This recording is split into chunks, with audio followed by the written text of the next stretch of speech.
Meet a snowplow blade and learn about the equipment and how it works. And more information will be made available on the website and social media. Thank you.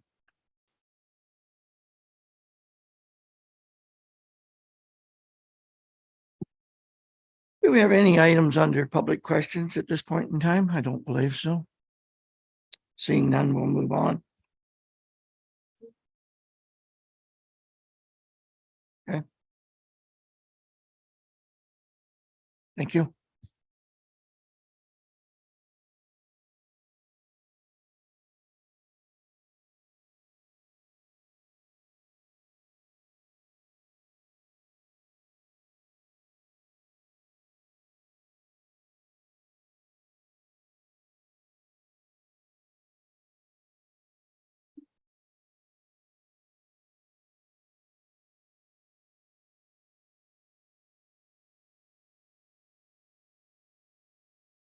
Welcome, everyone.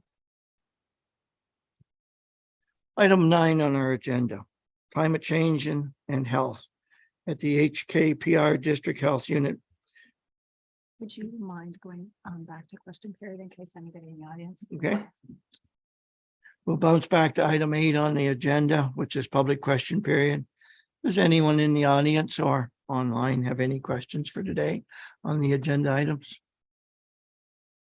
Seeing none, I think we're good. Okay. Item 9 on our agenda, climate change and health at the HKPR District Health Unit, presented by Sue, health promoter at the Halliburton Kawartha Pine Ridge District Health Unit. Sue, you're not on my screen right now. There we are. Please, we're now your audience. Please continue. Thank you so much. I understand someone is going to be running my slides. Is that right? Perfect. Thank you. Well, thank you so much for having me today. It's a pleasure to be speaking with you. My name is Sue Shikazi, and I am a health promoter at the HKPR District Health Unit in our Environmental Health Department, and I'm the lead for our work on climate change here at HKPR, which is what I'm here to speak with you about. Are you seeing the presentation?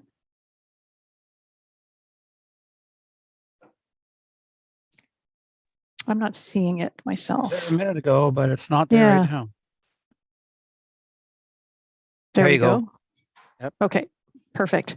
So I'll just touch on these points throughout my presentation, talk a little bit about climate health, about the assessment that we've completed at HKPR, about vulnerability, because it is called a vulnerability assessment, a little bit about the health impacts of climate change within our district, adaptation, and then what's next. Next slide, please. Thank you. So to give you a little bit of context, climate change is typically framed as an environmental challenge and crisis. It's only been in more recent years that there's been the connection made between climate change and its impact on human health. So for example, the World Health Organization recently declared climate change a public health emergency. And the Lancet Commission each year releases a report on the health impacts of climate change. At a Canadian level, our Chief Public Health Officer, she releases a report annually, and in 2022, her focus was on the role of public health in relation to climate change, given that it threatens people's health, so it should be a public health priority. Next slide. In Ontario, public health is directed by the Ontario Public Health Standards. That's what directs our work, and boards of health are directed through the OPHS to assess and monitor the impacts of climate change on health within our jurisdictions. And so what that looks like at a local level is the creation of climate change health vulnerability and adaptation assessment, because adaptation is most effectively done at a local level. It's where we feel and experience the impacts of climate change, and so it's also how we can develop ways to adapt. Next slide, please. So our vulnerability assessment was released in June, and the executive summary is attached in your council package. We looked at these 6 climate-influenced hazards that have been identified in the literature as having an impact on health. So extreme temperatures, extreme weather, which also, so that would include things like hurricanes, severe storms, ice storms, that kind of thing. And it also includes things that are related to extreme weather. So that would be things like wildfires and wildfire smoke, flooding, droughts, those kinds of things. We looked at vector-borne diseases with a focus on Lyme disease and West Nile virus. Safe food and water, because we know that the quality of our drinking and recreational water and also food supply is influenced by climate change. Air quality, which we saw earlier in the summer with the smoke events due to increases in wildfires, and exposure to ultraviolet radiation. Next slide, please. So we also, as part of this assessment, looked at who within our communities is most at risk. Climate change will affect all of us, but there are certain groups of people within our communities whose health is more vulnerable for a variety of reasons, which I'll talk about in a moment.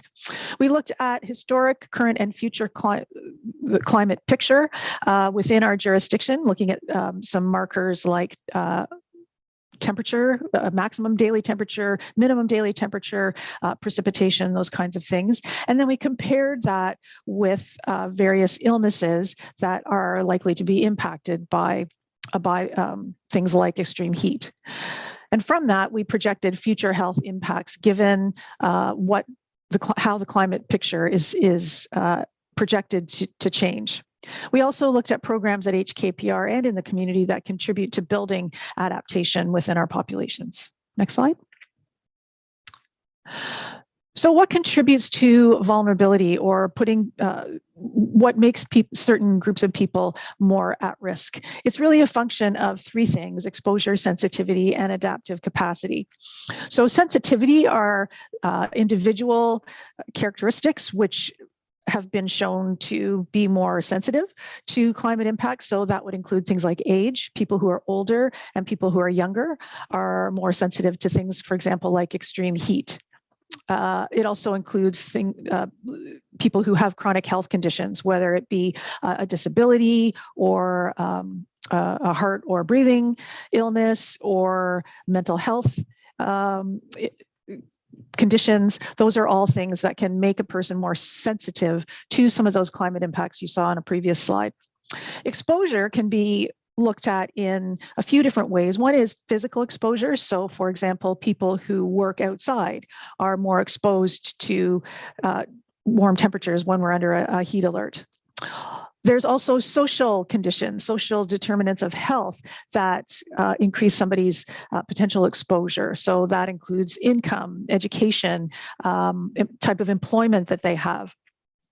So these are all things that could put somebody at more exposure risk. And also, finally, there are social or systemic exposures. And this is the bigger picture social conditions, things like racism, colonialism, discrimination, that will create greater risk situations for individuals. And there's these exposure and sensitivity conditions do interconnect.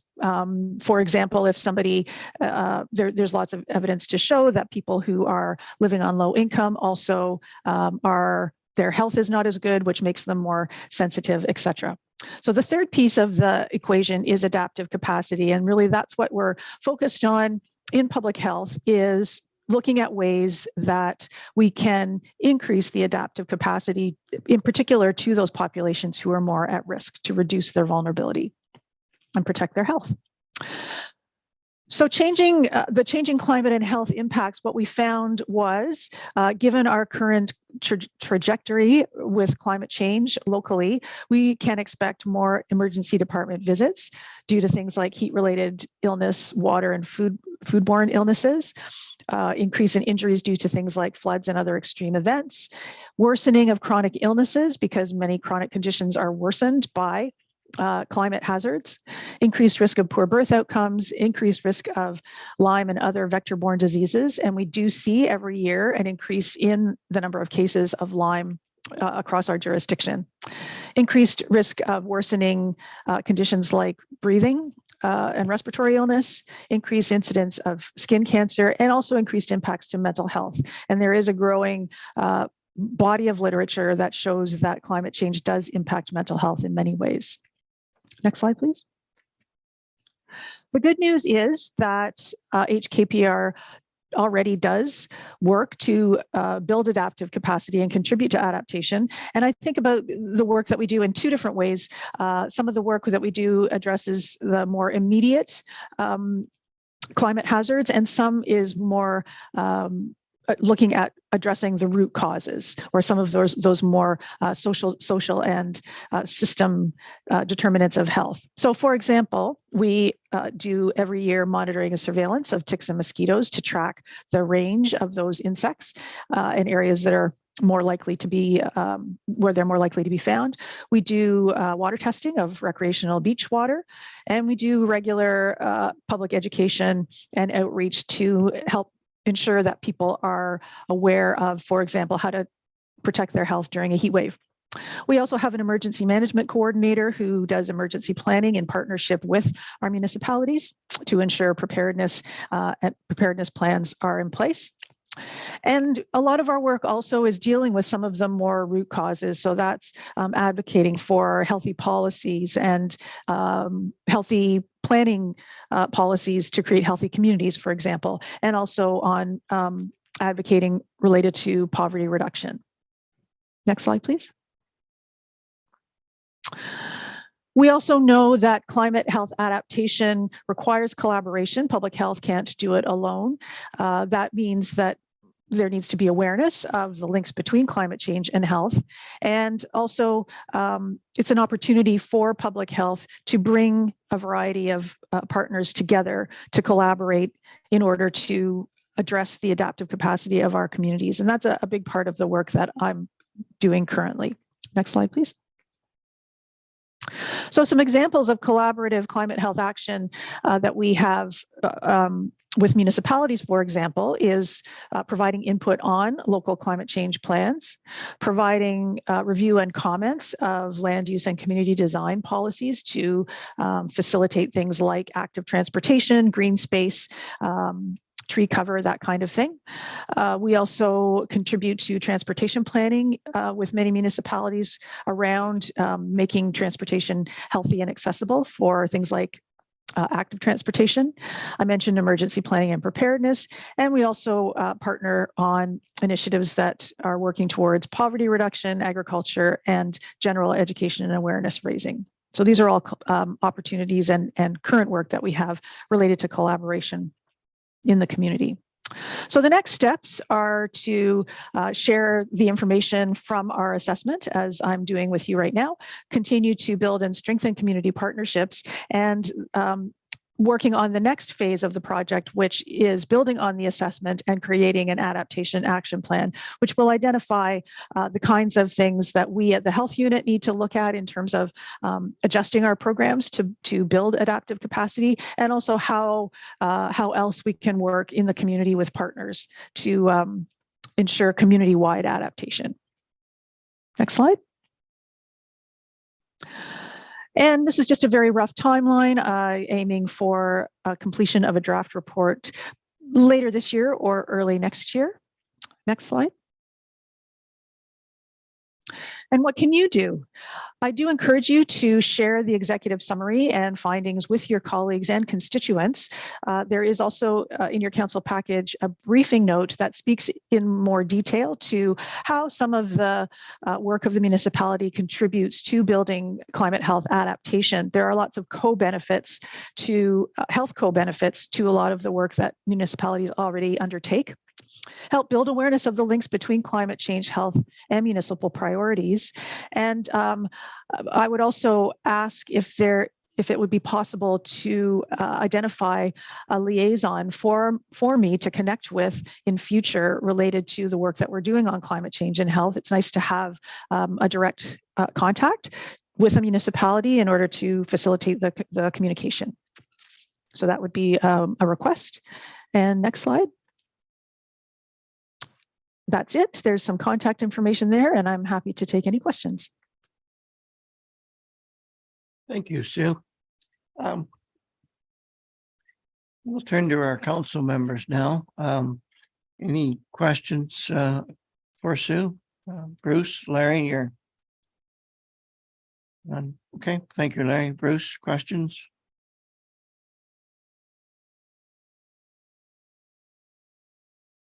Bruce may not be hearing us. Go to you, John. Mark, any questions? Bruce, are you able to hear us adequately? Yeah, I can, Scott. Thanks. Sounds good. No, I don't have any questions at this time. Thank you. Sue, thank you for your presentation. Thank you for your time. Appreciate Thank it. you.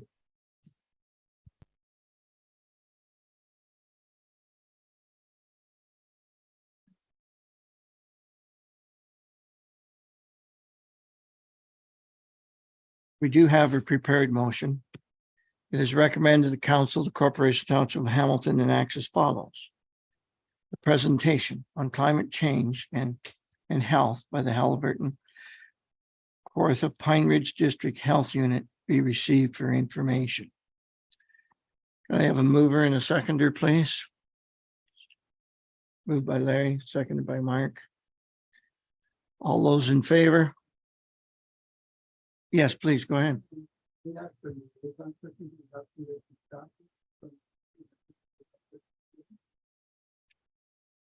That's something that we can review and advise later. Thank you. Thanks, Mark. Okay, all those in favor of the motion? Carried. Any opposed? None. Thank you.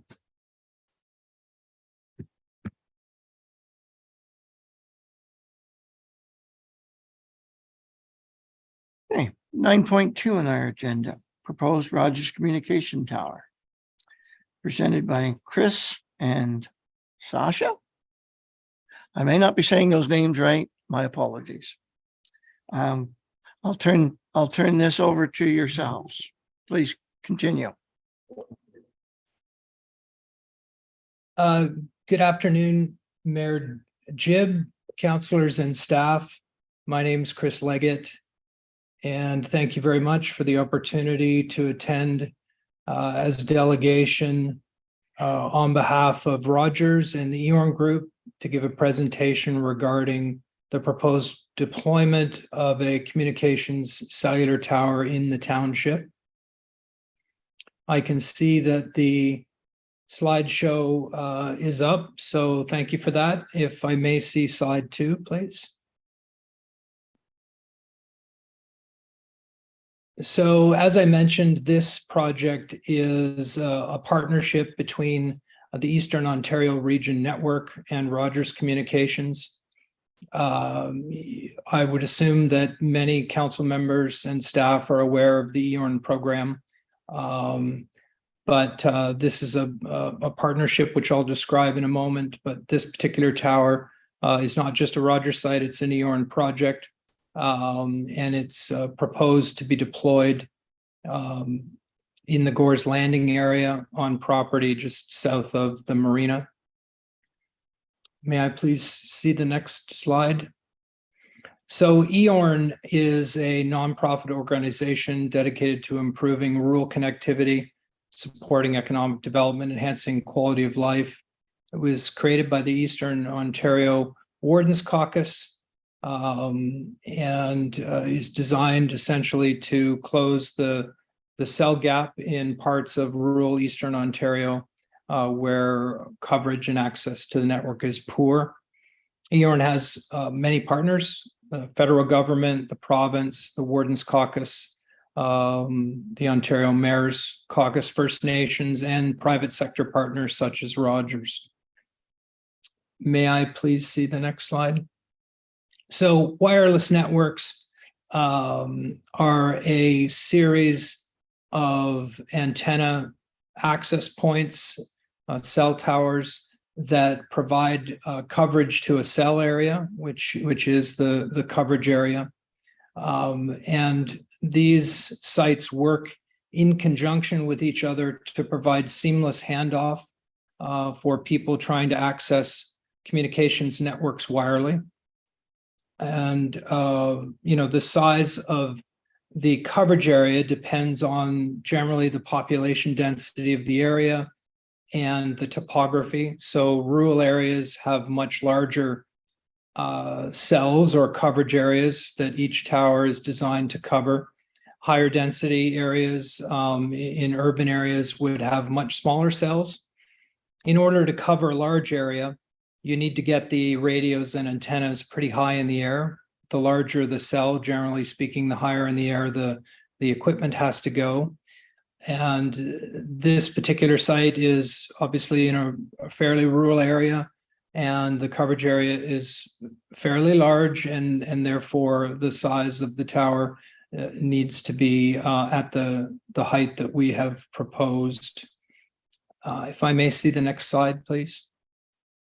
So some of the site selection criteria that we take into consideration when looking for a suitable location for a facility such as the one proposed are the usage patterns and the proximity to users. Again, if it's a high density area, then we would need to provide more capacity in that area. If it's a high traffic area, such as a highway, etc., these are, the type of use patterns that we would take into account. Local topography, obviously, the radio waves that come out of the equipment on a cell tower behave the same way as light does.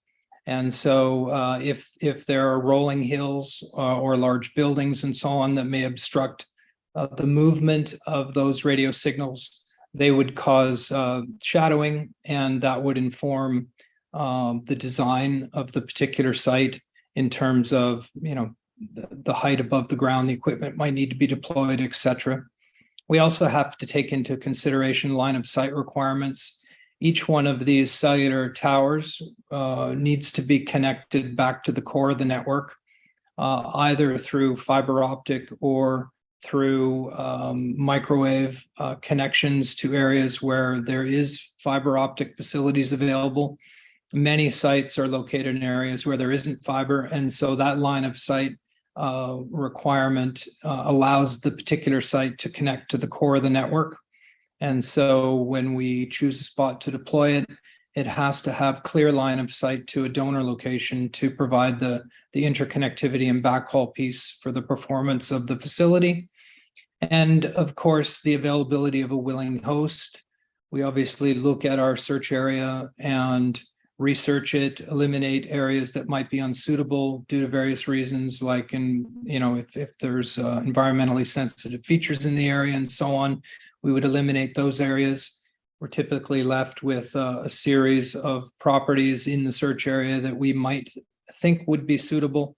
And then, of course, we canvass those property owners to find a willing host. If I may see, thank you. So this is a map of the area. The yellow pin depicts roughly the location of where the facility is proposed for deployment. So the coverage objectives for this site, as I mentioned, are fairly large.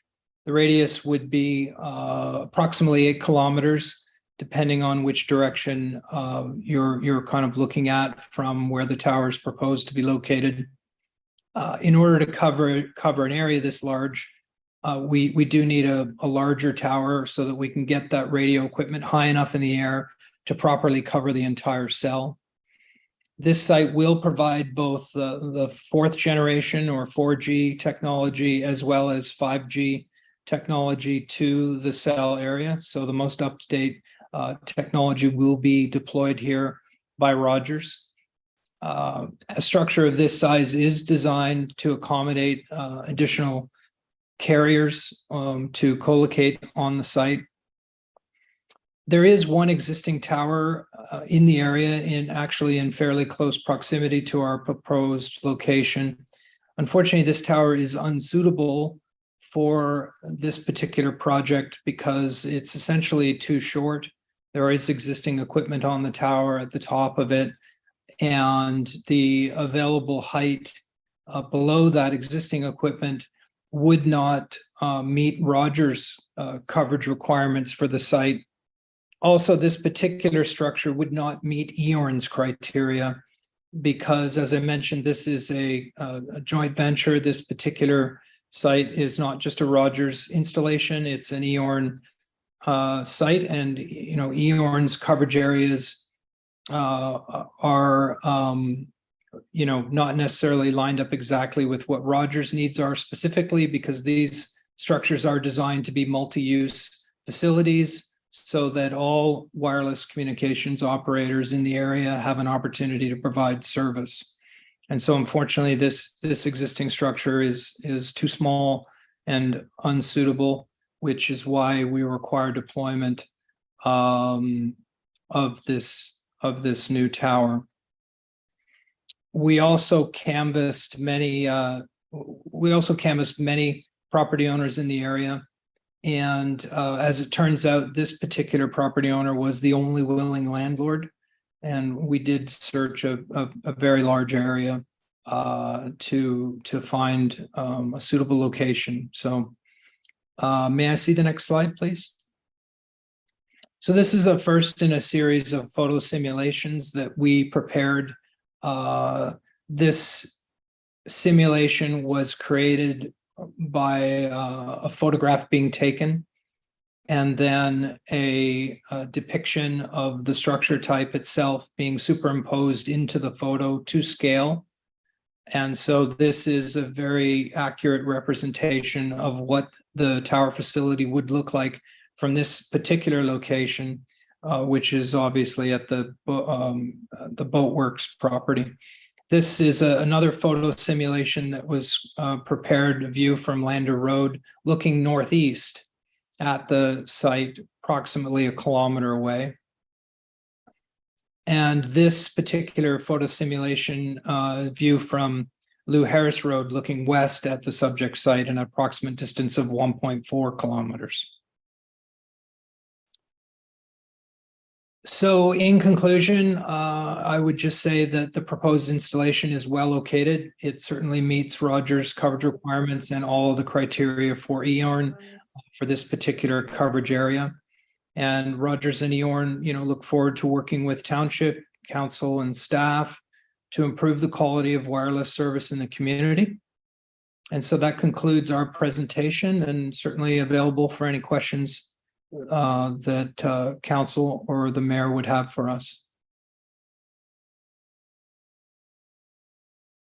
Thank you, Chris. I don't know about my fellow council members, but I have several questions on clarity. I'll turn to our council members on Zoom. Larry, questions, comments?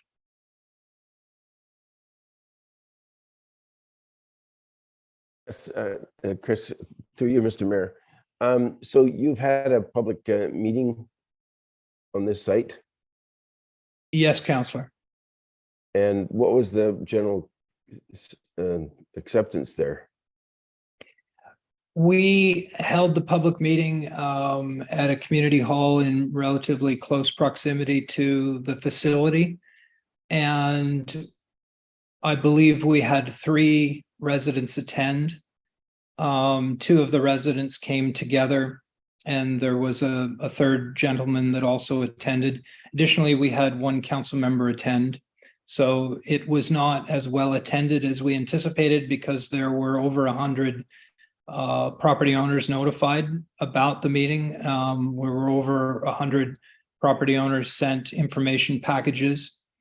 Additionally, we sent out a follow-up circulation to a few of the properties where ownership had changed in the last 6 months, just to make sure that any new property owners had received this information. And as I say, there were 3 attending.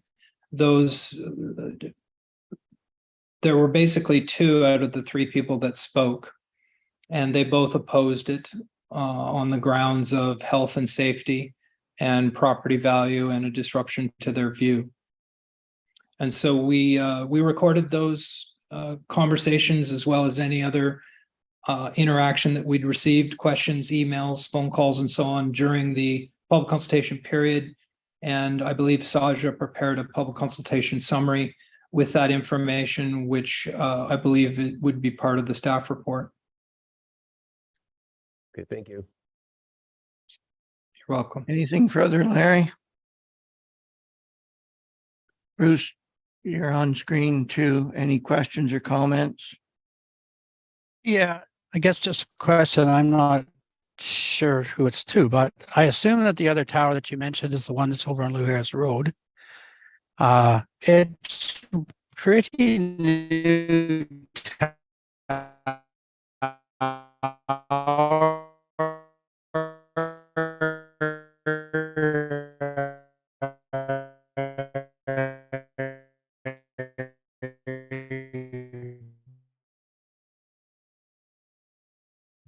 Bruce, can you hear me? We've got a weak signal. We can't property hear right you. across from it. Hasn't been there very long. I question when they have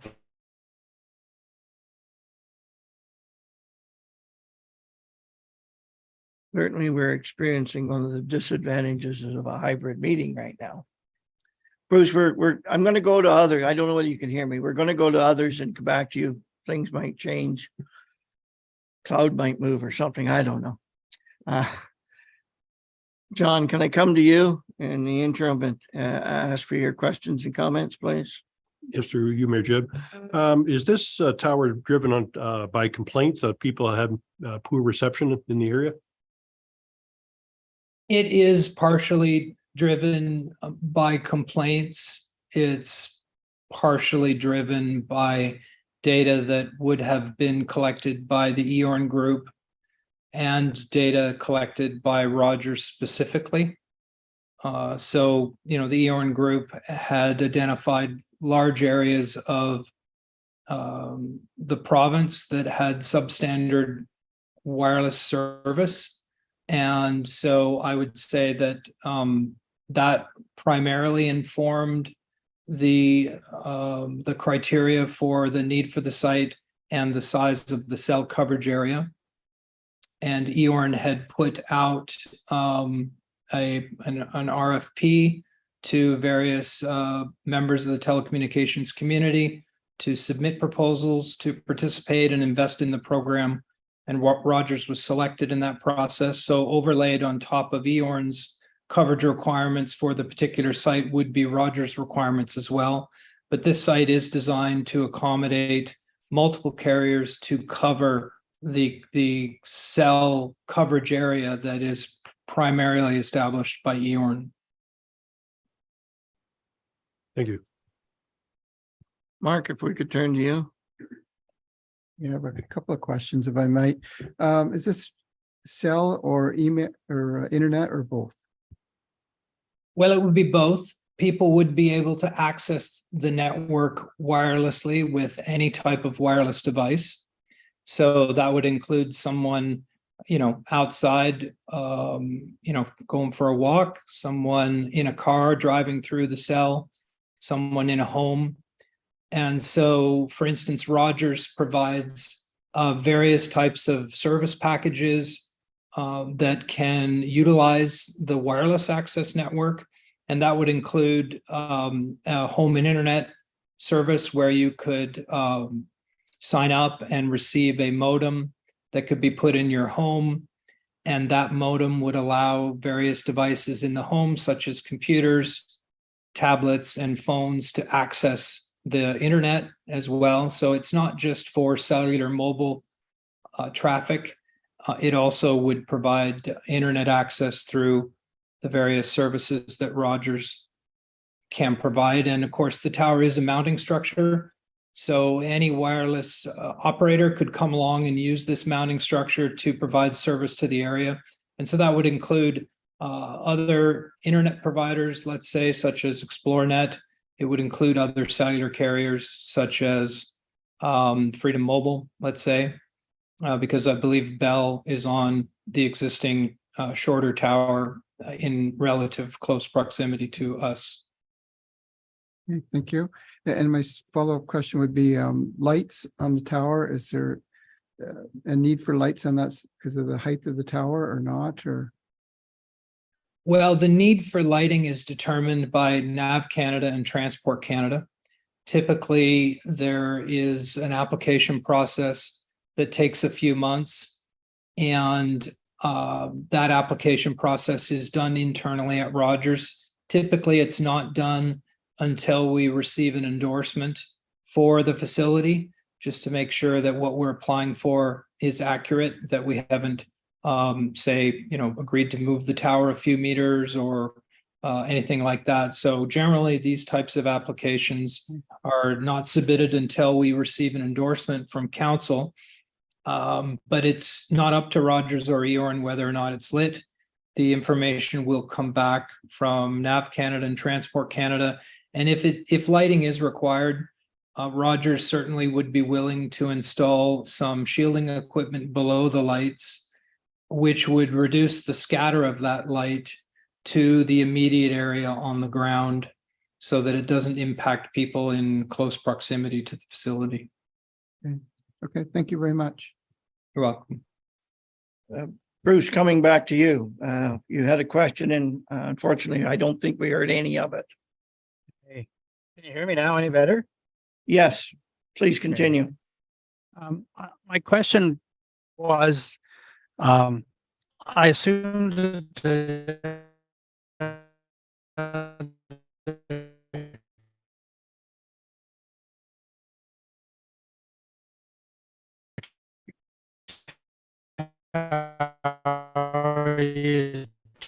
you mentioned was one. Bruce, I'm afraid to say we've lost you almost immediately again. I'm sorry, I don't know whether you can hear me or not. Road, the one that's apparently too short. I just question why that tower has been there very long, all this equipment, because we're asked, I turned off my video. Does that help any? Seems to, yes. It seems to be helping. I can certainly hear the counselor. Okay, Please continue, Bruce, before we lose you Okay. again. all right. My question just is,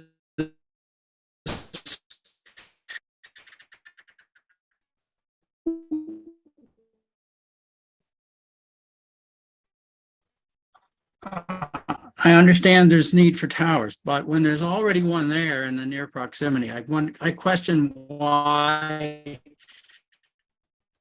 that tower would have been allowed to have been built that wouldn't accommodate the same equipment as this tower needs to be. I mean, we're getting a proliferation of these towers in our, and we made that tower make sure it could accommodate this equipment.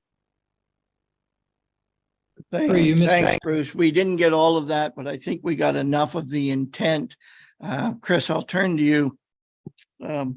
If I were to interpret that a little bit, of course, I believe Bruce's question simply is, why are we getting two towers that close together when one tower, if it had been thought through well enough, could have done the job for the area?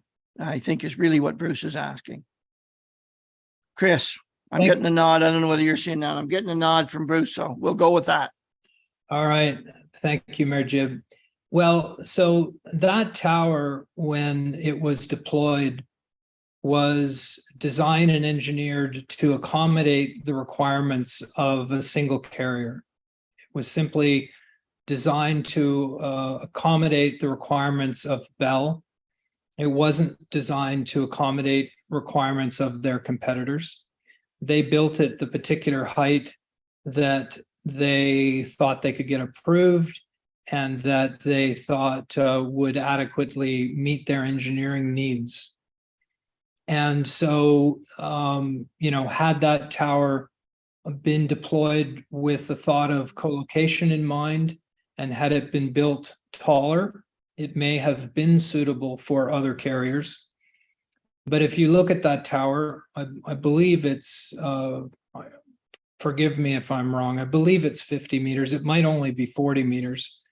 I believe that the next available height for equipment to put antennas and radios on is 27 meters in the air. And at that particular height, the signal simply will not go very far. It won't cover a very large area. And so, you know, what that means in effect is that's essentially a single carrier installation. And this is something that I run into when we do this work. There's always a temptation, and it's understandable for council and staff to try to reduce the size of these facilities so they have less of an impact visually in the area.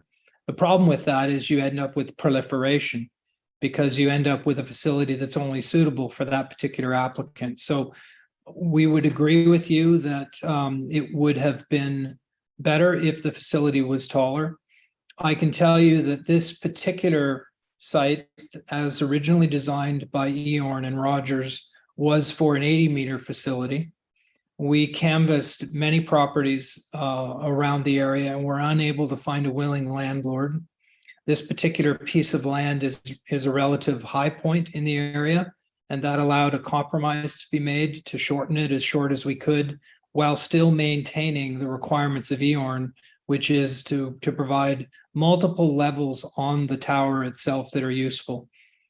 Because, you know, particularly in rural areas, the bottom half of the tower has no real utility for equipment, because if you put the equipment at a lower height, it doesn't cover very far. And so really, when you look at these structures, it's kind of the top 20 meters or so where the space is usable. And so Rogers will deploy their facilities at the top of the tower, probably take the top 10 meters.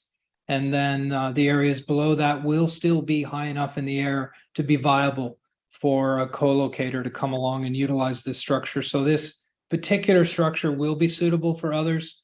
Unfortunately, I think that the Bell structure as it was deployed is not suitable. It's a single carrier installation.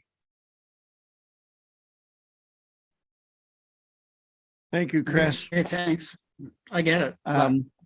but I don't understand. Okay, Bruce, do you have a follow-up question? No, thank you. I understand the reasoning. I think there should have been more thought put into the previous tower. Thanks, Bruce.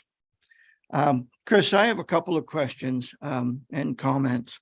Not that long ago, I think as recently as last week, we had a presentation from a company called Shared Towers, referencing Eorn, referencing Rogers to construct a tower in the vicinity of Cold Springs and McBride Road. And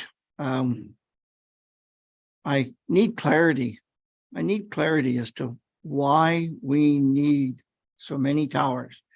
In the example I just referenced, we have the common Rogers, we have the common Eorn, and I turn to my fellow people in this council room and say, was that not intended to be cell, or was it intended to be internet as it compares to this tower? Can someone help me with that? Anybody remember? Arthur, do you recall? It was shared networks. They were calling the tower on behalf of the project cell coverage, but if they in fact install additional equipment, they'll be able to do both. However, the proposal was for complete cell coverage in that area. And it's obviously different in this area, geographically different. They were talking about different devices.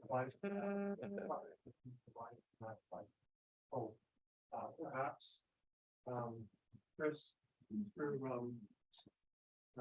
Spectrum Point, can you explain why I guess they're acting perhaps as an agent on behalf of the project? Chris, does that formulate enough of a question that you can see our train of thought, please? If not, we can expand on it. Well, I can, and thank you for the question, Mayor. I did a quick Google search. I was not aware of that particular tower that's been proposed by Shared Network, but I took a look at the map on Google Earth. It appears it's roughly 6 kilometers to the south. And so the first thing I would say is that in order for me to respond with the type of accurate information you're probably looking for, I'd have to go away and have a conversation with Rogers and Eorn to just confirm whether or not that is in fact a site that they've asked this particular company to pursue on their behalf. Shared Network is not a company like ours that strictly provides these types of services on a consulting basis. They're a tower developer, and their business model is to build structures in areas where they think the operators might need them, and then they turn around and rent that space out to companies like Rogers. So I don't know about that particular site. I would have to make an inquiry and get back to you through staff, if I may. From my personal, go ahead, Chris. I was just going to add that it does appear to be at least 6 kilometers to the south. And so it may be the case that depending on the population density down in that area, that an additional site is required there. I don't know for sure, but it is some distance away. Chris, that is from my own personal point of view, and of course, I'm only one voice here on council. I am extremely concerned about the number of tower proposals and the disconnect that we have between towers in respect to who owns them, who uses them, and what service they're providing. It would seem very logical to me that there'd be a better business plan than we're presently experiencing. One other thing about your presentation, Chris, that concerns me is that you did provide comments about the number of people that were at the presentations and where it was held, when it was held. And each and every one of those sentences you started off with, and I believe. And lots of times that leaves a lot of ambiguity at the end. And I personally don't like that. I personally think that we should take a look at the number of towers that we have in the area, the value of the service that we're getting in relationship to what our ratepayers are having to look at. And I'm sensing that there's ratepayers here today that may be a group of that 3 that, and we have other public functions here today, so I'm only speculating. I'm concerned that we have a lot of duplication from the negativity point of view, and we're not getting duplication on the advantage point of view. So that's where I stand at this point in time. Well, thank you, Mayor. If I may respond, I actually just received a message from a colleague at Rogers indicating that they do not know about that particular tower application by Shared Network that you had mentioned. So if Shared Network had held out that they were working on behalf of Rogers and Eorn, it may be the case that they were mistaken because it appears that in fact they are not.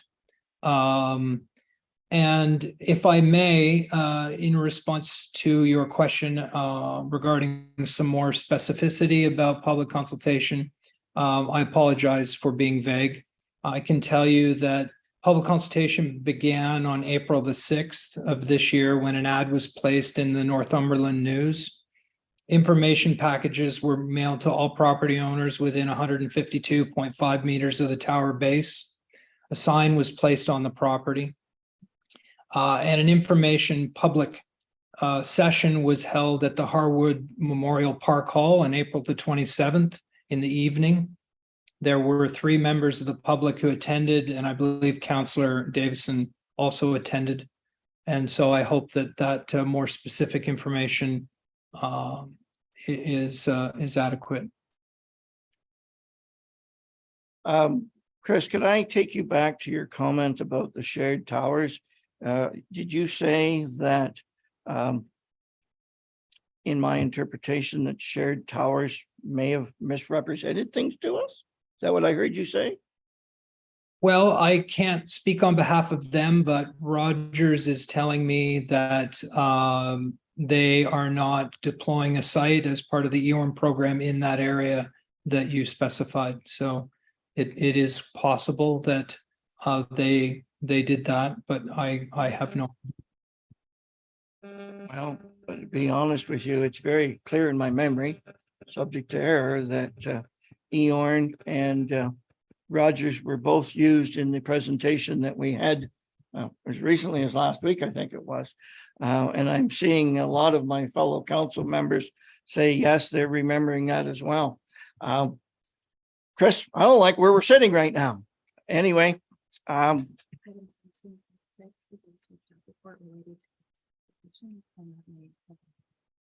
okay.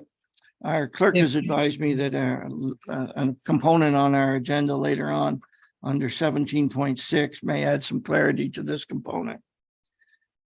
Anyway, Chris, I'm concerned of what I've shared with you. Just a quick knee jerk as well.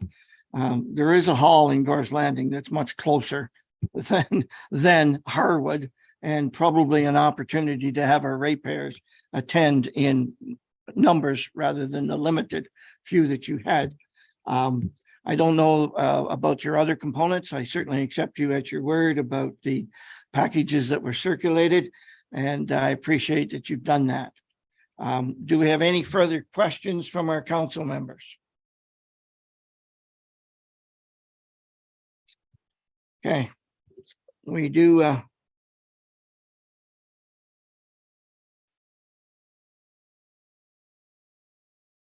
We do have a prepared motion, and it is recommended that the council of the corporation of the township of Hamilton enacts as follows: that the presentation by Spectra Point on the proposed communications towers for Gore's Landing be received for information. That, of course, is not a motion of support at this point in time. It's received for information. Could I have a motion? Could I have a mover, please? Moved by Councillor Lovson, seconded by Deputy Mayor Williamson. Any further follow-up questions or comments? All those in favor of the motion? Carried. Thank you. Thank you.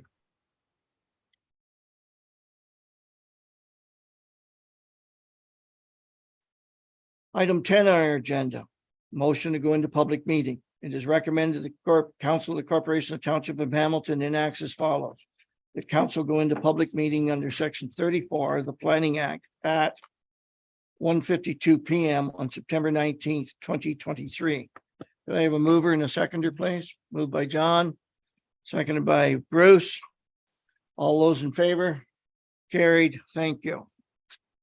Item 10.2. Zoning bylaw public meeting in respect to zoning bylaw 0623, vacant land on Stu Black Road. Sandra, I believe you're going to give us an overview, please. Thank you, Mr. Mayor, members of council. If I may, I'll go through the procedures for the public meeting. His worship has, of course, announced the application, and I, as the planning coordinator, will provide a synopsis of the staff report. The entire staff report is available on the website, should you wish to review it. The floor will then be open to the public. The order of speaking is as follows: those persons in support of the application, those persons in opposition to the application, those persons seeking clarification, and the applicant will have an opportunity to speak at the end should they desire. Please note that all persons wishing to speak to the application must come to the podium and please speak directly into the microphone so that your comments are heard. You must address all your comments and questions to the mayor. And before speaking, you must clearly and slowly state your name and address so that the clerk can ensure that the record is complete. Following public input, members of council may make comment and ask questions as they deem necessary. A bylaw may be entertained at a later point during the regular meeting of council. Reasons for council's decision and impact of public input will be provided by the council members. And please note that those persons requesting a copy of the notice of decision must do so in writing to the township, or you may sign the file sheet that is in the lobby. Again, this is application ZBA 0623 with respect to land on Stu Black Road. It's recommended that council receive the staff report, public be heard, and that the proposed bylaw be adopted. The notice of public meeting was circulated to the neighboring property owners on August 25, 2023.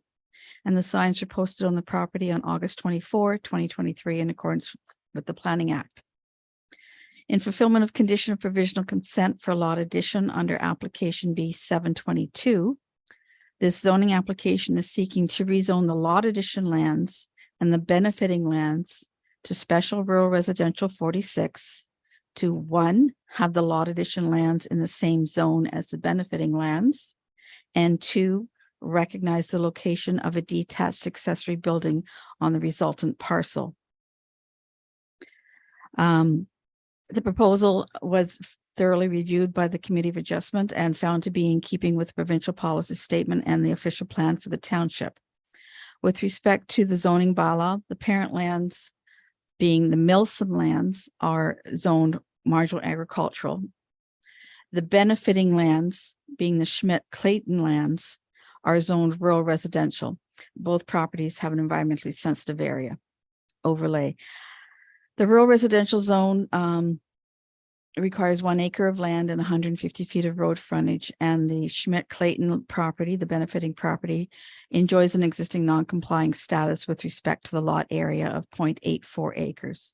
Once the lot addition lands are joined in title, then the property will be increased to 1.1 acre.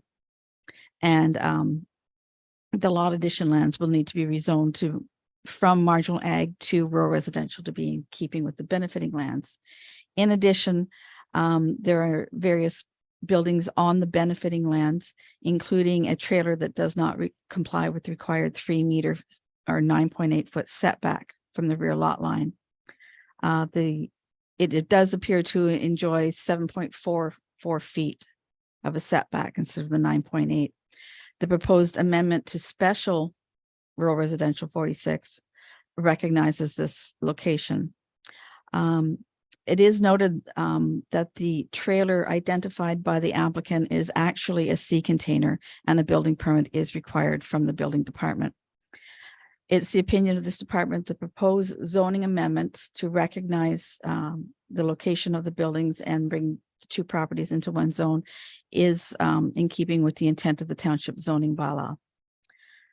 Trans Northern Pipeline Conservation Authority, Township Building Department, and Northumberland County Plumbing Department have all offered no objections to the proposed zoning amendment. The building department does again note that the trailer is actually a sea container and a building permit is required.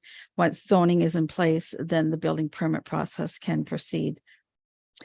In conclusion, upon review of the provincial policy statement, the township official plan, and the zoning bylaw, and the comments received from the outside agencies, it's the opinion of this department that application ZBA 0326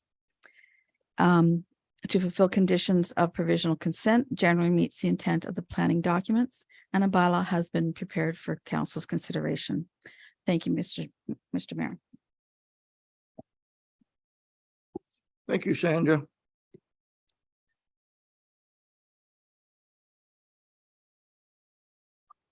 At this time, I'll turn to our audience and ask, is there anyone present in support of the application? If so, please rise, come to the microphone and state your name and address.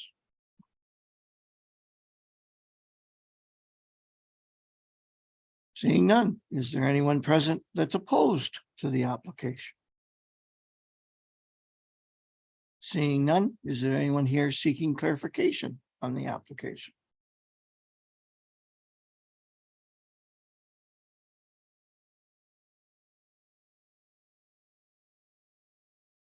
Seeing none, that also shall be recorded. Does council members have any questions? Seeing none, we'll go to prepared motion. It is recommended Council of the Corporation of Town enacts as follows: that council rise from the public meeting under section 34 of the Planning Act and reconvene to regular council at 1:59 p.m. on September 19th, 23. Can I have a mover and a seconder, please? Moved by John, seconded by Larry. Any other questions or comments? All those in favor? Carried. Thank you.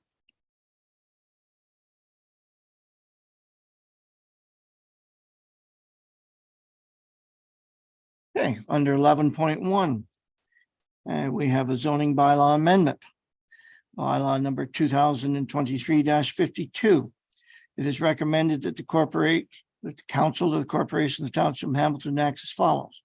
The bylaw number 2023-52 being a bylaw to amend bylaw 2001-58, the land use control bylaw be given first, second, and third reading and finally passed this 19th day of September 2023. Could I have a mover to that motion, please? Moved by John, seconded by Mark. All those in favor? Carried. Thank you. Item 12 on our agenda. Council meeting minutes. 12.1. Council July 18th, 2023 minutes. Special council September 11th, 23 minutes. Special council September 12th, 23 minutes. Prepared motion. It is recommended the council of the corporation of the township of Hamilton enacts as follows. That the minutes of July 18th, 23 regular council meeting and the special council meetings held on September 11th and 12th, 2023 be adopted. Can I have a mover, please? Moved by Mark, seconded by Larry. Questions or comments? All those in favor? Carried. Thank you. 13.1 on our agenda. Business arising from our previous minutes. Shared Tower Network Canada. We have a prepared motion. It is recommended that the council of the corporation of the township of Hamilton acts as follows. The council receives report PNG 2023-15 for information, and that staff be directed to notify Shared Network Canada that they should proceed with whichever site they feel meets their objectives and provides the best coverage while minimizing conflicts with surrounding properties. Obviously, you would imagine I might have a comment on this. Would anyone like to make this a motion to get it on the floor? Motion on the floor by John, seconded by Bruce. Okay, I'll sit back. Would anyone like to take the lead on the comments? Jennifer, would you like to provide a bit of information to help us here? Through you, Mayor Jib. This is a report that was brought forward based on Shared Towers presentation last week at Committee of the Whole. And I have the same recollections that I believe council does, that they Shared Towers indicated that it was a tower through EORN, the Eastern Ontario Regional Network, and that the anchor tenant would be Rogers. I believe they used the words anchor tenant when they made the presentation. At that time, they had come to council because they had identified an alternative site, and they wanted confirmation from council which site they should proceed with in the Cold Springs area. They looked at, if you remember, they looked at 3 sites. One was the original site on the east side of Burnham Street North. Then there was the Cold Springs Hall, and then there was a new site that was identified off McBride Road, I believe. And they had indicated that they felt that there may be improved coverage from that site, and they wanted some direction from council. But as I worded in this recommendation, it's not really up to council, I don't think, to be providing them with direction as to which site that they should be proceeding with, which is why the wording in the recommendation is quite vague, because it's really not the municipality, I don't believe's position to tell them how they should be doing their job. That being said, I believe that there is some concern over information that was provided at that meeting conflicting with information that we have received at this meeting with respect to the tower on Harris Boatworks Road. And I believe that would that conversation we had earlier, I will be asking some additional questions with council's direction from Shared Tower Network regarding their role in this, in the exercises. And ultimately, they're still, as it stands right now, they're looking at a tower in Cold Springs. And the one tower that would provide the better coverage has not undergone a public consultation. So if they want to proceed with that tower, they'll have to undergo the public consultation component. So I am here for any questions council has of me regarding these communication towers. Thank you. Some of my comments are best kept to myself at this point in time. We do have a motion on the floor, which could be voted on. And if defeated, could we bring forward a subsequent motion to get additional information for clarity on the presentation of today versus the presentation of last week? Is that appropriate process? Or what is the most appropriate process? Through you, Mr. Mayor, that is procedurally how you could move forward. You would defeat the motion that's on the floor and move forward a subsequent motion.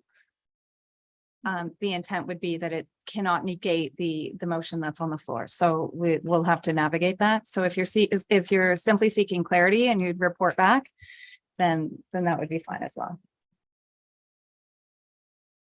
What's the wishes of council? Please, Mark. Question, Jennifer. We've got two presentations. We've had two towers. I guess my big question is, can one tower do both areas? And I don't know the answer to that. I mean, if it's tall enough, as the fellow mentioned today, could we have an 80-foot tower to do both areas, or 60, not foot, but meter? Yeah, no, tower I to understand. do Sorry. both areas. Through you, Mayor Jib, I don't have the answer to that No, question, but that is kind of a critical issue right now.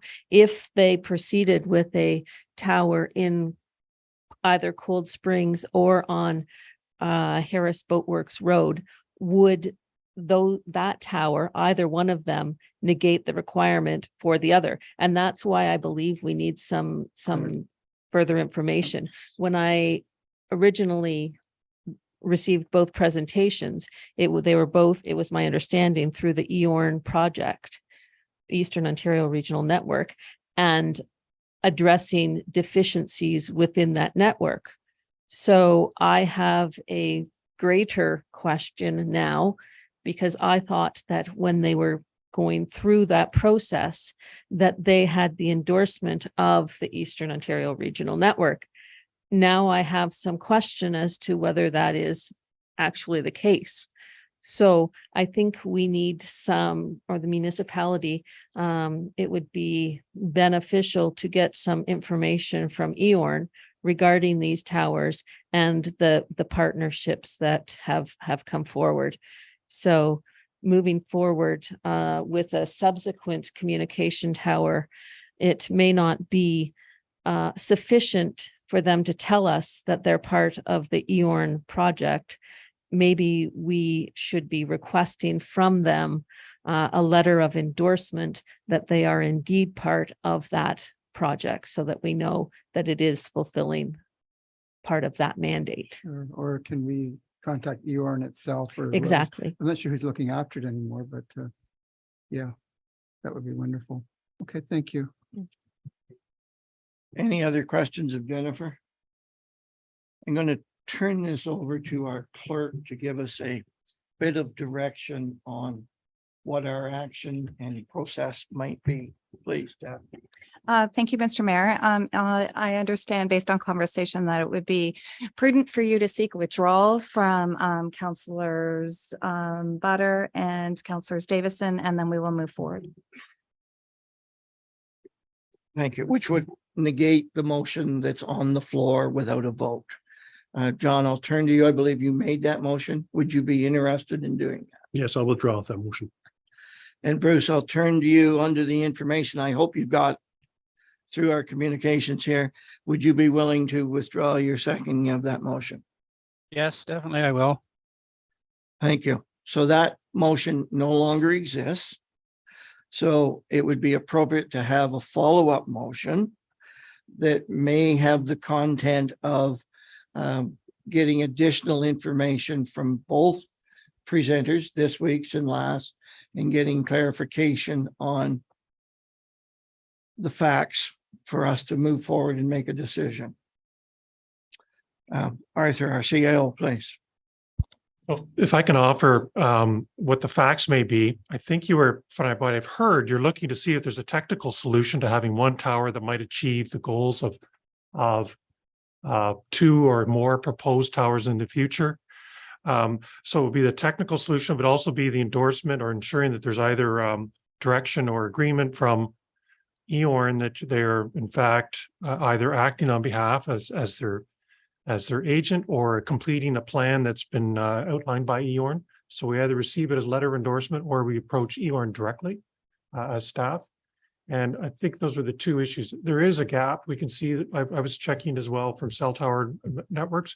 There's a gap in that area for cell coverage, but there's no shortage of towers because the Coast Guard has a tower in Cold Springs, as well as other, we know there's other important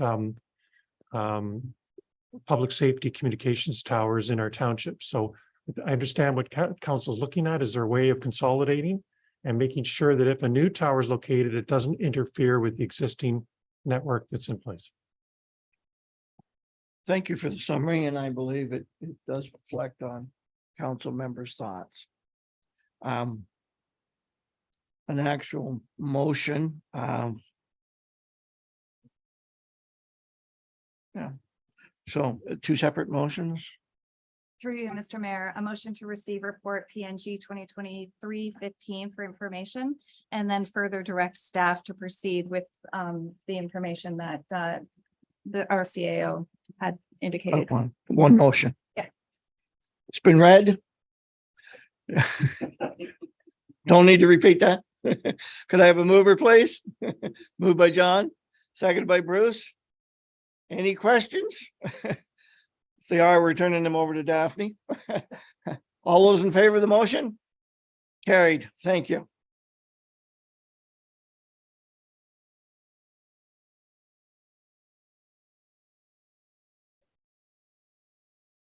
I'm just going to take a moment from the agenda. Please bear with me.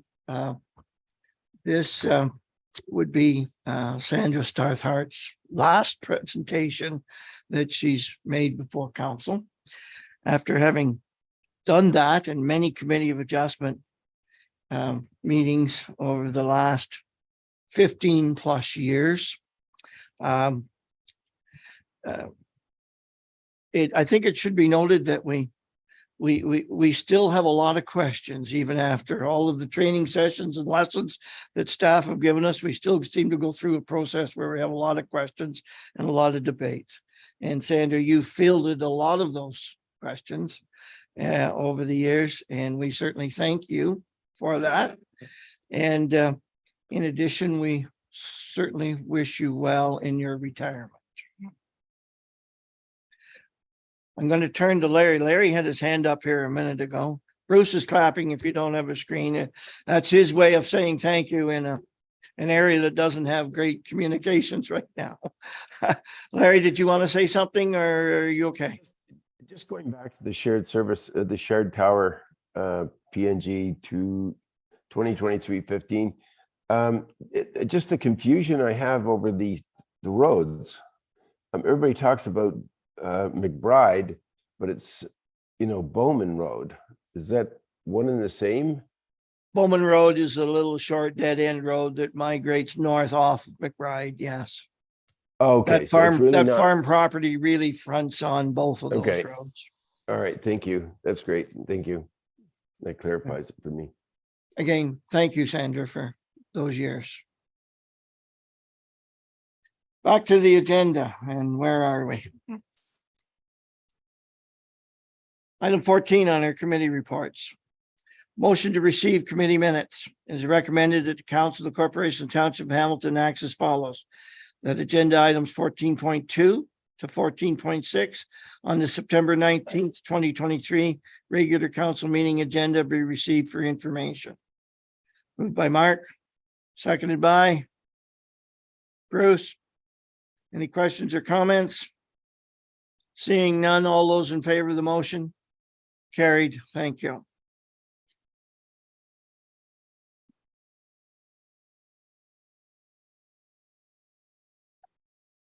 Item 15. Public Works and Infrastructure. Water Report 2023-008. Replace fire hydrant at Oliver's Lane and Catherine Street and install isolation valve. And of course, we were provided with a view of this recently on Roads Tour. Anita, did you want to speak to the report? Or answer questions if need be? Okay. Prepared motion is recommended that the Council of the Corporation of Township of Hamilton acts as follows.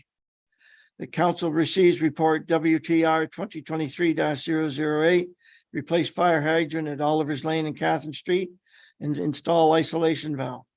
And the council approves the replacement of the obsolete fire hydrant and installation of isolation valve for the hydrant for a value of $35,000 to be funded from the hydrant reserve. And the council authorizes the manager of water operations to give Lucy permission to proceed with the project at a cost of $35,000. A mover and a seconder, please. Moved by John, seconded by Larry. Questions or comments? And this will be a recorded vote. Any questions or comments? I'll turn to our clerk and please recorded vote. Thank you, Mr. Mayor. At this time, I'll simply ask each member of council to say yay or nay, and I'll record your vote. Councilors Butter, Yay. Councilor Davison,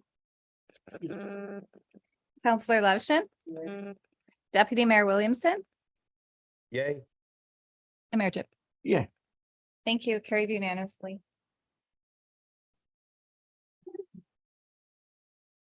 Item 15.2, Oriole Beach Road year-round maintenance request. Lucas, would you like to speak to this or would you like to answer questions? Any questions from the council members? John, please. Just went through Mayor Jib. Did we ever find out the number of homes that actually are the residential units are occupied year round? Thought we were going to ask that question once before and I forgot to get an answer for that one. I might be able to get us a little bit close to that. I happened to be on Oriole Beach on Sunday, and although I was not able to meet up with the party that requested me to be there, I did run across a family, the lady who has been in the area and has a cottage on the lake all of her life. And I know that to be true. And I asked that exact question, and she said that they were each of the units that were occupied year round were on the easterly side of the T. And she said 3, possibly 4. That's the source of the information. That's all I have. Thank you. Appreciate that. Any other questions? Any comments, Arthur? So if I may follow up on that through you, Mayor Jib, we did do some checking and no building permit has formally been issued that has approved year-round permanent development. They all note, in fact, it's a limited service residential area and were issued on those bases. So the use the individuals are making of those properties, and as Mayor Jibbs outlined, some have been in those homes year-round on a longer-term basis. The actual approvals or building permits issued by our township have not indicated that. It's in fact indicated specifically that they're limited service residential properties.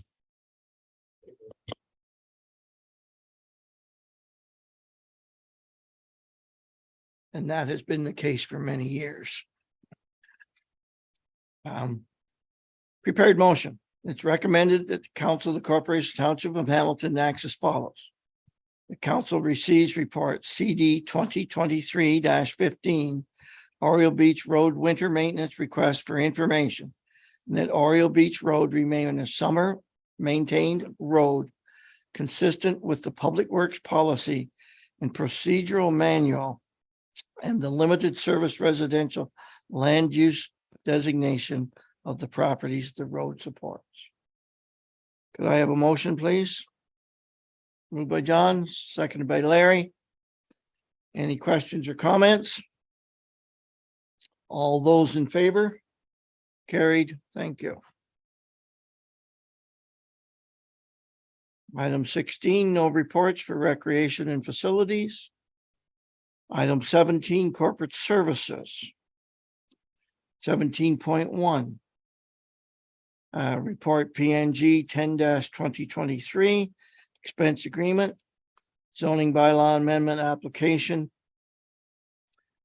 PNG 1023, expense agreement, zoning bylaw amendment. Prepared motion. It is recommended the council of the Corporation of Township of Hamilton acts as follows. The council receives report PNG 10-23, expense agreement, zoning bylaw amendment application. And that a bylaw authorizing the execution of the application expense agreement be adopted. Could I have a motion, please? Moved by Mark, second by Larry. Any questions or comments? All those in favor of the motion? Carried, thank you.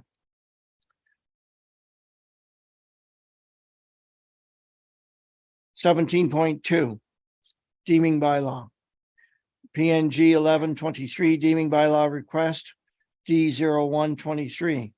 It is recommended the council of the Corporation of the Township of Hamilton enacts as follows. The council receive report PNG 11-23 deeming bylaw request D0123 and that council adopt the bylaw deeming part 2 tier 1 lots 5 and 6 to not be part of the plan of subdivision as per section 50 sub 4 of the Ontario Planning Act. Could I have a mover, please? Moved by Bruce. Seconder. John, any questions or comments? All those in favor? Carried. Thank you. 17.3. PNG 12-23 consent merger agreement. It is recommended that the council of the Corporation of the Township of Hamilton enacts as follows.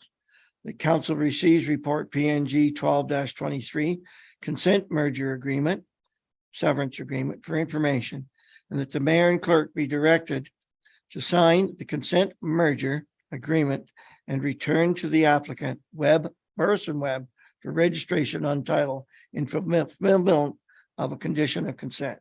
Can I have a mover, please? Moved by Mark, second by Larry. Questions or comments? All those in favor? Carried. Thank you. 17.4. It also is a consent merger agreement being PNG 13-23. It is recommended that the council of the Corporation of Township of Hamilton enacts as follows. The council receives report PNG 13-23 consent merger agreement being severance agreement for information, and that the mayor and clerk be directed to sign the consent merger agreement and return to the applicant Nelson and Smith and Clayton for registration on title in fulfillment of a condition of consent. Moved by John, seconded by Mark. Any questions or comments? All those in favor of the motion? Carried. Thank you.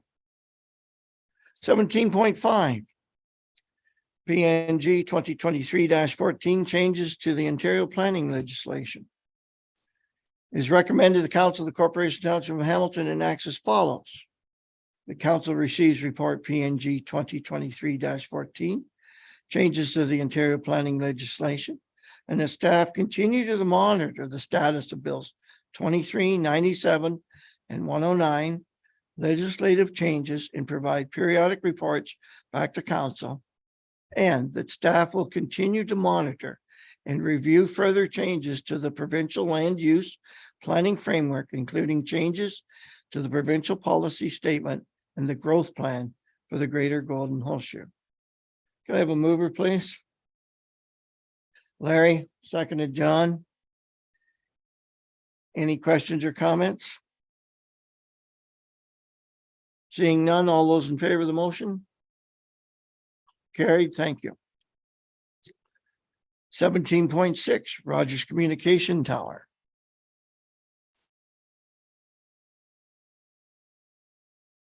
We have a prepared motion, which will probably need to be adjusted. It is recommended the Council of the Corporation of Township of Hamilton enact as follows. Council receives report PNG 2023-16, Rogers Communication Tower, site CT03-22 for information. And as you would well know, I'm leaving the second part of that prepared motion off. It's been moved by Mark, seconded by Bruce. Questions, comments?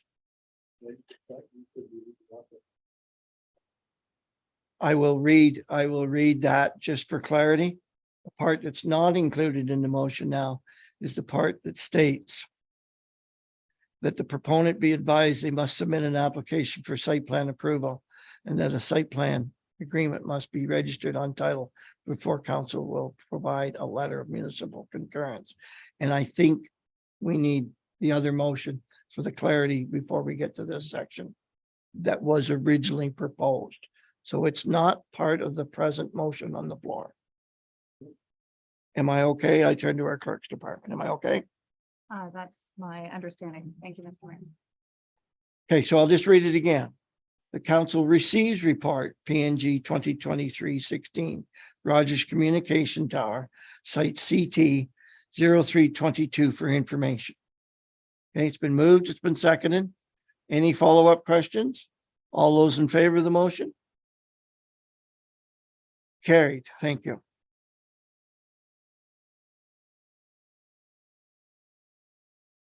$17.7 on our agenda, Building 2023-02, Building Department Policy Exemption Request.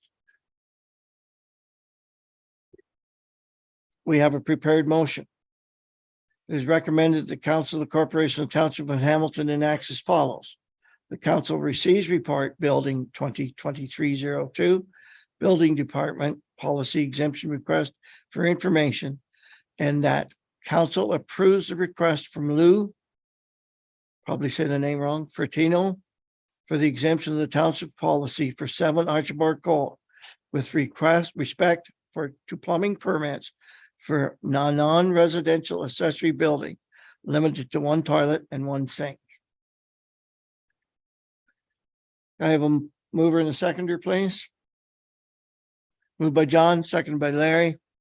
We do have staff here if there's any questions on this. Anything? Any questions?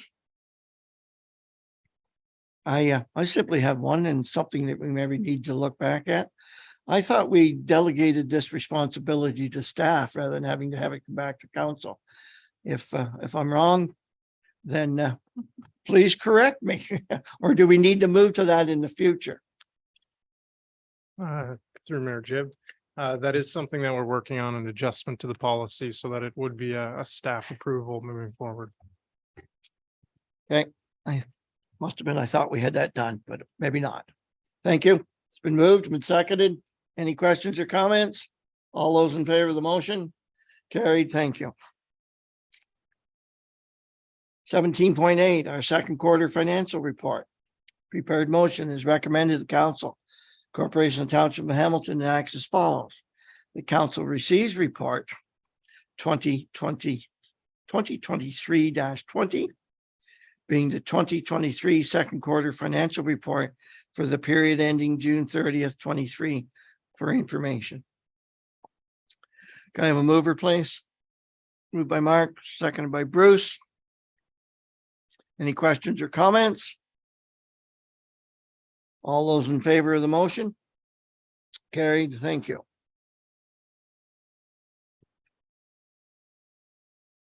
Okay, moving on to 17.9, cemetery bylaw in operation.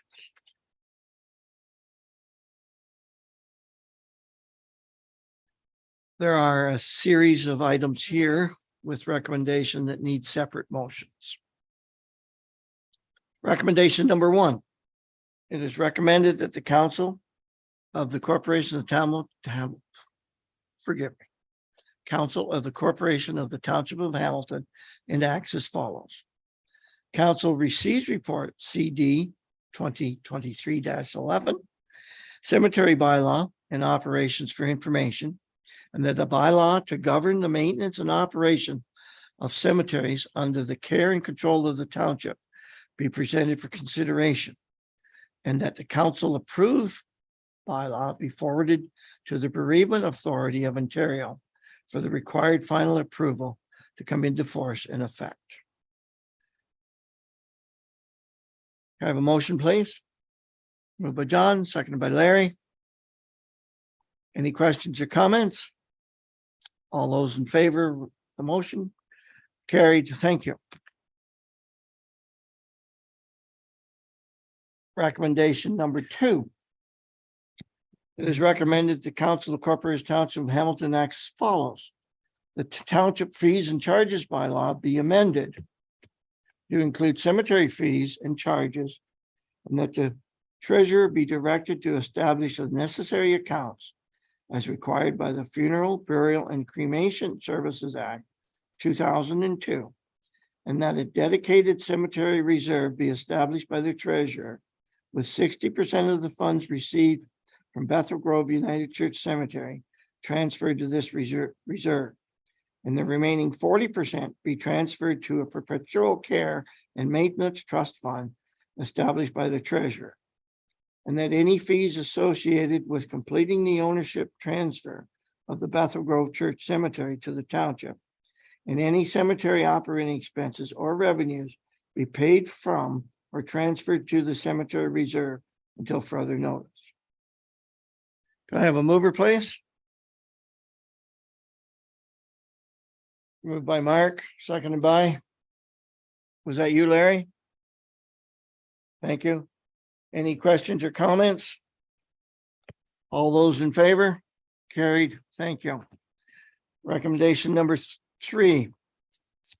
That the sale of the internment rights for Bethel Grove United Church Cemetery be restricted to situations of resolving internment rights and disputes with families with a proven historic connection to Bethel Grove United Church Cemetery. And the staff develop a business plan and proposed operating budget for Bethel Grove United Church Cemetery as a fully operational and active cemetery, and bring the plan and budget forward to council in the second half of 2024. Can I have a motion, please? Moved by John, seconded by Larry. Questions, Mark?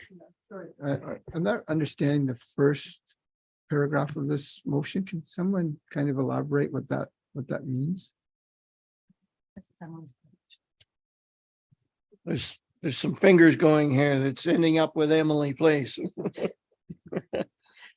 Thank you, Mayor and Councillor Luption. So the first part of the recommendation here is, as of right now, we are recommending that we're not going to be actively selling to new clients at Bethel Grove. So this would, with our fees and charges that were just approved, this will allow us to just focus on really dealing with the existing clients at Bethel Grove we've inherited essentially as part of this assumption process. So it's to avoid issues with staffing and a demand on resources. So we're just looking to deal with the issues that we've inherited and getting those cleaned up first before we move forward with a fully operational cemetery, should council decide in the second half of 24. Okay, thank you very much. Thank you, Emily. John, please. Mayor Jib, I'm sorry, Emily. As we discussed before, I think I've had a phone call today with reference to all the cemeteries within Hamilton Township. I think the boards and the members that are on the boards have a fear now that the township is taking over their establishments. And I assured them we are not. This is just dealing with Bethel Grove at this time. Could you explain that situation, that whatever may happen in the near future, we'd have to assume them, please, just for the record? Certainly. So through you, Mayor Jib, no, at this point, we are not taking over all cemeteries in Hamilton Township. This is just the cemeteries that are approaching the township through the legislative authorities. There is a process that allows me to existing cemetery boards to turn over cemeteries to the local municipality if they find they can no longer operate them. Their boards, it's becoming too much, whether the boards have dissolved due to a lack of membership or there's no one available to take care of the cemeteries. So at this point, we are strictly just dealing with the cemeteries that are approaching us through the abandonment process as outlined through legislation.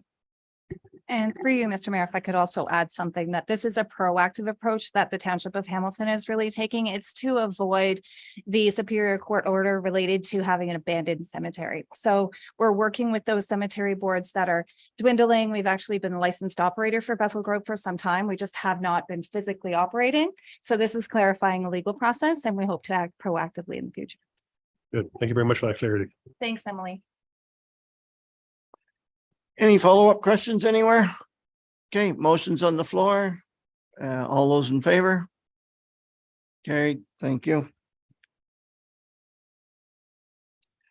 Item 1710. Road ownership and assumption, Clark McKinley Road. It is recommended the Council of the Corporations Township of Hamilton enacts as follows. The council receives report CD 2023-14. Road ownership and assumption, Clark McKinley Road for information, and that part lot 10 concession 7 being part 1 on 39R 14674 be named Clark McKinley Road and assumed for public use by bylaw and added to the improved streets maps for year-round maintenance. Moved by John, second by Mark. Any questions, comments? John, please. To your Jib. How far up to McKinley Road are we going up towards the east? Just to the property line of where the fence line is. Do we have permission to turn around in there as from the Public Works to do that? Through you, Mayor Jib, that our manager of Public Works has worked through this process. And so we do have a survey that we've identified that we need 66 feet on each side. And there may be additional property required. And in terms of acquisition, should we identify a turnaround is needed. So at this time, which I'm seeing a shake of his head at this time. So we're just working to clarify and finish up a process that was started in 2020. So it allows us to the development of the one side of Clark McKinley Road, and we assume it for year-round maintenance in terms of our improved street maps. Thank you. That'll help the so-called proponents that are going to be living in that residence. So thank you. Okay, any follow-up questions? Been moved, seconded. All those in favor of the motion? Carried. Thank you.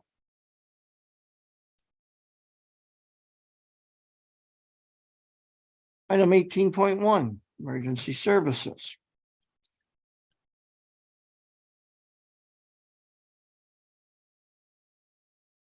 Report PS 2023-01, emergency services on Rice Lake. Get a motion here to get it on the floor. It is recommended the Council of Corporation Township of Hamilton acts as follows. The council receives report PS 2023-01 emergency responses for Rice Lake for information. And that the budget implications related to the recommendation for emergency responses on Rice Lake by the Township of Hamilton be referred to the 2024 budget deliberations. Motion, please. John, seconder. Larry. Mike, would you? Maybe I should be more official. Fire Chief Robinson. Through you, Mayor Jib, I bring forward to council today in respect, more so for the budget process, understanding that the subject matter that we have here will generate some discussion. There's probably an educational component, and there may even be more research to do. To bring this at the time of budget may cause confusion to that in December. So I bring forth this report, as I said, for education and for discussion. It has gone through the coordinators group. I present it here and I'm willing to give any clarity that you have or answer any direct questions that council may have. Mark, please. Yeah, and I'm glad you brought this to our coordinators group, Mike, and the one question I still have is funding of it. I'm not sure whether it should be municipally funded or whether it should go after the federal government for their funding, and we would just man the job as needed. So something I hope that you're going to continue to advocate, and if you need help from council to do that, I think we'd be more than willing to do that for you. So it is a speaking point within this document for staff, including myself and CEO Anderson, to continue to look to those revenue sources. As identified in the document, Rice Lake is considered to be a federal waterway. The provincial policing, both through the MNR and the OPP, Coast Guard has no position on that water, never intends to be on that water. So that is done through the Ministry of Natural Resources and the OPP. But the reality is, when time is of the essence in an emergency response, it is dependent upon the emergency services of the fire departments that surround the lake to provide that service. Any follow-up questions, John? Sure, Jib. I think you mentioned part of their proponent would be a shared service agreement, possibly with another municipality. Right. So at this time, we piloted, we started the conversation at the end of last year. We piloted it for all of 2023 with Alnwick Haldeman. So you'll see within the document that the plan would be to make a rescue team for the two municipalities to coordinate together. And at this time, look after the southern portion of that. Similar report is going forward with Chief Dawson to the ANH group. Our immediate ask is for the 100,000 to replace the aged equipment to stay in the business, and then a subsequent ask for 2025 where we'd actually look at the marine vessel. And that's an additional ask of $125,000, which would be our half of a $250,000 share, and actually place that marine vessel probably adequately between the two municipalities and then use it as a shared response vessel.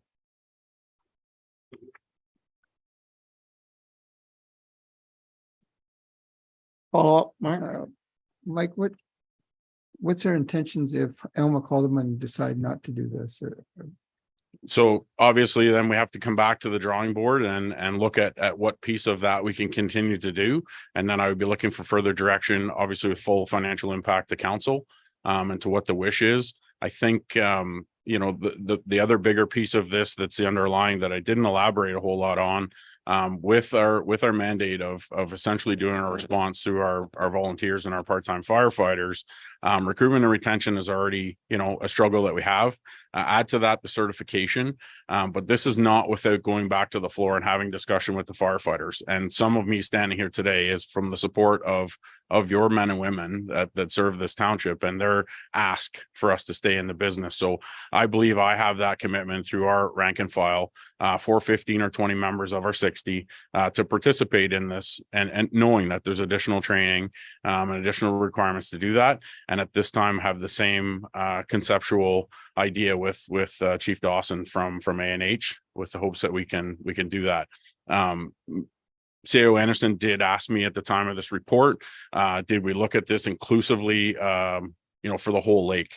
So there's a few things there that come to mind, and I'm not saying that it's not possible sometime, but for those that appreciate the geography of the lake, it is a large lake when it comes to response. We also have a county political border that exists in there. So I think once we kind of get our direction and go from there, we meet as early as next week with that group. We could see where they're going in the years to come and what their idea is. And should it be the appetite of council or through CEO Anderson, I could look at also offering this a fee for service, possibly in the future to help support other areas. So that's also an option that's not included here. And I think the reason I'm hesitant on that is, you know, the walk before we run here. We gotta look after ourselves and our own first. Any follow-up? Larry, do you have a question?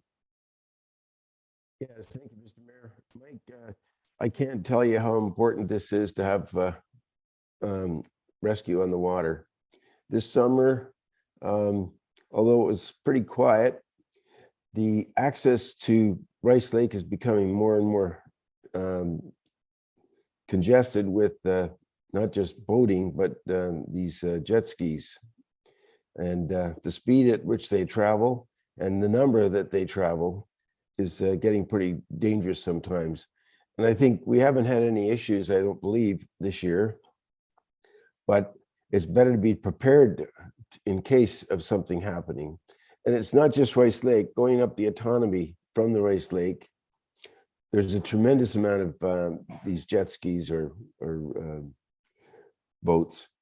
And they're traveling up and down the river at tremendous speeds. And I'm just always shaking my head that something hasn't seriously happened. But if it did, we would have to have some way of responding to those. And I don't think the old pontoon boat's going to cut it. So I totally support this whole program, that if nobody else is going to do it, then we have to take the initiative to do it. But I think we're going to have to push towards David Piccini. We talk about tourism and this and that, and get him to come up with some of the money. So I think we should be pushing for the province to help us out here. Thank you. In respect to your comment, Deputy Mayor, what I don't have, other than my own observation is, and I don't know if there's a way to obtain it, but the user or the usage of the lake, I don't have any statistical data, and I don't even know if there's a resource to obtain that. But it does bring in an interesting point: is the use of Rice Lake up? Is it down? Is it the type of vehicles that are being used? Certainly the tourism's been promoted. Personal watercrafts and the jet ski style boats is something that we didn't have in the past. We just as recent as this weekend hosted a large event that we were a big part of in the poker run with the speed boats. So it does pose good challenges to us to obtain that information. And as we know, there's no set boundaries that are out there. But I will say that through some of the technologies, our call for service out of our actual quote unquote responding area have been lessened with different apps and the way they can pinpoint cell phones now. And also the other challenge that we have out there is some of the calls for service that we get that's identified in the program, falls under that perceived emergency. And, a number of times that we go out there for boats that have broke down or people that are lost or just can't get back to shore. And it really begs, is that truly an emergency or is it not? And we've traditionally responded to that just so that it didn't impact and become that. There's also a provision that we'll put as part of this program that I'll certainly become part of our fees and charges bylaw, that if it is a non-emergency where we're going out and doing something in the tow call business, as I can call that, we will reflect back to our MTO rates and charge accordingly for that service. So there will be a small offset there. Thank you. Any follow-up questions? We do have a motion on the floor. All those in favor of the motion? Carried. Thank you. I don't know whether our staff, our emergency department staff are going to be leaving us or not, but we have our deputy chief with us today, and I believe this would be the first council meeting that you would be at in your new position. So I welcome you and I hope to see you as needed in the future. Bylaws, item 20.1 being bylaw 2023-50, cemetery bylaw. It is recommended Council Corporation Township of Hamilton acts as follows: that bylaw 2023-50 being a cemetery bylaw be given a first, second, and third reading and finally passed this 19th day of September 2023. Can I have a mover, please? Moved by Larry, second by Bruce. Any questions or comments? All those in favor of the motion? Carried. Thank you. 20.2, bylaw 23-51, assume Clark McKinley Road into municipal road system. It is recommended to Council of the Corporation Township of Hamilton acts as follows. The bylaw 2023-51 being a bylaw to assume Clark McKinley Road be given first, second, and third reading, and finally passed this 19th day of September 23. Mover, please. Moved by Mark. Seconder. Larry. Any questions or comments? All those in favor? Carried. Thank you. 20.3 on our agenda. Bylaw 2023-53 being our deeming bylaw. It is recommended to the Council Corporation of Township of Hamilton and acts as follows. The bylaw number 2023-53 being a deeming bylaw to be given first, second, and third reading and finally passed this 19th day of September 23. Can I have a mover, please? Moved by John, seconded by Larry. Questions, comments? All those in favor? Carried, thank you. 20.4, amend fees and charges bylaw. It is recommended the Council of Corporation Township of Hamilton acts as follows. The bylaw 2023-54 being a bylaw to amend bylaw 2022-47. Fees and charges bylaw be given first, second, and third reading and finally passed this 19th day of September 23. Mover, please. Bruce, seconded Mark. Questions, comments? All those in favor? Carried. Thank you. 20.5, expense agreement Cunningham. It is recommended the Council Corporation Township of Hamilton and acts as follows. The bylaw 2023-55 being a bylaw to authorize the execution of an expense agreement with J. Cunningham, zoning bylaw 05-23, be given a first, second, and third reading and finally passed this 19th day of September 2023. Mover, seconder, please. Larry, seconder. John. Questions, comments? All those in favor? Carried. Thank you.